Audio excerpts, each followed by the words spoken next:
Why is change so hard? Because we're hardwired to resist it. Our brains interpret change as a threat, which triggers hormones for fear, fight, or flight. And that's probably why Darwin said, it's not the strongest or most intelligent who survive, but those that best manage change. To increase our chances of surviving change, let's begin with the end in mind and manage change from the beginning of our improvement initiatives. One way to manage change from the beginning of an improvement initiative is with this 4-concept menu. The 4 key concepts for managing change: determining the need for change, preparing and planning for change, implementing the change, and sustaining the change are supplemented by Kotter's 8-step method for leading change, developed by Dr. John Kotter, Professor of Leadership Emeritus at the Harvard Business School. I'll be your server today, here to help you navigate through all 4 key concepts. And for those of you working on an A3 improvement, the sommelier has provided a complimentary A3 pairing.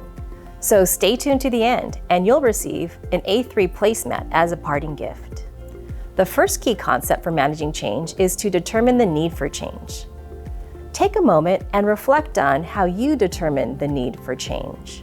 Now think about how what you do compares to the chef's suggestions for determining the need for change. Start with the 4 W's, the what, where, when, and who, so that everyone is clear about what the change entails. The 4 W's make the scope and focus of the change clearer to everyone involved. Draft a succinct and compelling so what. The so what is like an amuse-bouche for change, a perfect little bite to get you interested and curious about what's to come. How else can you determine the need for change? Change consultants advise that few things are more important during a change event than communication from leaders who can paint a clear and confidence-inspiring vision of the future. Strategically selecting a guiding coalition is part of your mise en place. Select sponsors, leaders, and coaches that can inspire confidence in the vision and also facilitate the change by providing accountability, making connections across silos, and removing barriers. Discuss and agree on roles and responsibilities that include a communication plan. And be sure to convene your guiding coalition regularly to maintain engagement and alignment for the communications that go out. Our leadership team knew that changes were needed through multiple signals. First, we heard a lot about pain points that the nurses were experiencing when we moved into our new unit. That unit was huge. It was 100% increase in square footage from our prior unit, with an increased census and a decentralized model. And after we moved, we saw huge increases in our occurrence reports related to the inability to get help when they needed it for the best care delivery to the patient, reports related to lack of role clarity, decreased teamwork, and also our standard work for communication and escalation needs was really outdated and obsolete due to our move to this larger, differently structured unit. So there was just distress amongst the team, and it ultimately led to decreased morale, and we saw that in our wellness and culture of safety scores. So there was a burning platform for change. Now let's move to key concept 2, preparing and planning for change. Does how you currently prepare and plan for change hold up to this advice from Lisa Bedell, CEO of FutureThink? Change can't be put on people. The best way to instill change is to do it with them, create it with them. If this doesn't sound familiar, consider these suggestions for preparing and planning for change. The chef considers these first 2 ideas as appetizers for change, since they occur early during preparing and planning. Strategically select team members that represent the process at hand to optimize engagement, and consider how their place on the adoption curve might influence your ability to manage the change. Once selected, engage your team to deeply understand the issue at hand and even take ownership by identifying ways to increase their participation in understanding the current state, underlying causes, and goal to be achieved. Their appreciation of why the change needs to occur will increase their engagement. After the appetizers comes the entree for preparing and planning for change.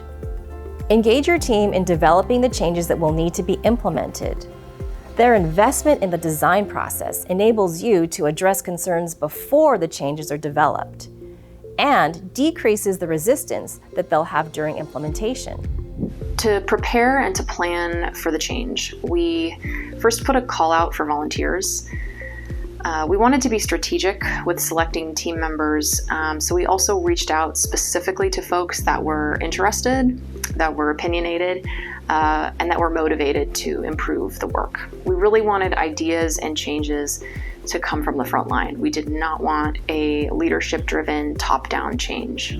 This team that we created received extra training in the quality improvement, A3 thinking skill set, and we used this first project that we endeavored on together as a group to walk through the A3 process together. The frontline team's firsthand experience of their workflow and where they had been running into trouble was, I think, the biggest key in creating a meaningful and sustainable change. So we engaged them early. We gave them full ownership of their work. They were going to be the ones to deeply examine the problem. They were going to be the ones designing the solution to the problem they were trying to solve. They would be the ones to publicize the change, to get buy-in from the rest of their team, which is so much easier coming from a peer than from a manager. You're probably getting full after the first two key concepts, so we'll keep the third one, implementing change, a bit lighter.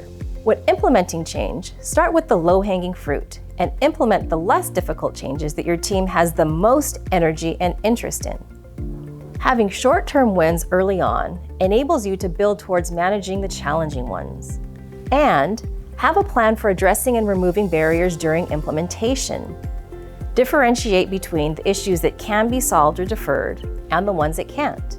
For the ones that can't, have a plan for who, when, and how to escalate issues and leverage them as resources for thinking through challenges, reprioritizing the work, and removing barriers. To implement the change, we picked the easiest of the interventions. So we picked the escalation communication tool as the first of the interventions from our key drivers, and that gave us an early win, and that helped us to garner the buy-in and the momentum to tackle other more complex projects within the A3 later. Our executive sponsor supported our overall A3 effort to decrease incident reports and improve teamwork in a lot of different ways. He offered support when obstacles were encountered. Importantly, he helped ensure accountability amongst the whole team. He was really in alignment with the purpose of the group and came to some really key meetings, and at those meetings asked good questions to help push the team. Wow, you've made it to dessert and the fourth key concept, sustain the change. Cotter has observed that the rate of change isn't going to slow down, and if anything, most industries will speed up in the next few decades. To keep up with the rate of change, the chef has these recommendations to sweeten the deal for sustaining change. Accelerate and institute change through existing operations and daily management systems. Embed changes into existing workflows and standards, highlight them on huddle boards, and share status updates and celebrate wins at daily tiered huddles. Leverage local improvement teams to iterate on the changes. And you can even consult with an improvement specialist to build or modify your daily management system. Developing communication and leadership capabilities for building relationships based on curiosity and interest will also enable you to better sustain change. Edgar Schein's humble inquiry and humble leadership include examples and practices that won't only improve your ability to accelerate and institute change, but will also enable you to better manage change through all four key concepts shared today. I think often the hardest part of change is to sustain it. So we had to use our daily management system processes. We utilized our daily huddle structure. We needed to track the utilization of this new intervention. A huge important piece was setting up a regular cadence of open forums for feedback from the entire unit to allow us to fine-tune the process and to make it as easy as possible and as useful as possible for the whole frontline team. And this really continued the theme and highlighted the importance of the frontline perspective in this change. We hope the chef's final suggestions for sustaining change were a nice finish to your meal. And as promised, here's an A3 placemat to keep the four key concepts for managing change in mind throughout your next initiative. The 4 key concepts are highlighted in yellow with reminders for how to implement change for each concept. You can pause here if you'd like to take a snapshot as a memento. For those of you who'd like to see how an A3 can be used to lead and manage change, here's an example. Thank you so much for joining us today. And remember, this isn't a recipe or secret sauce for change. It's a tasting menu to help you lead and manage change from the beginning of improvement initiatives. Improvement is an art and a science, just like creating the perfect meal. You'll need to adjust your ingredients, techniques, and prep time depending on what you choose to make. So be patient, be flexible, be creative, and have fun as you use the 4 key concepts to customize your next change management menu. Wishing you much success as you manage and lead change. Bon appetit!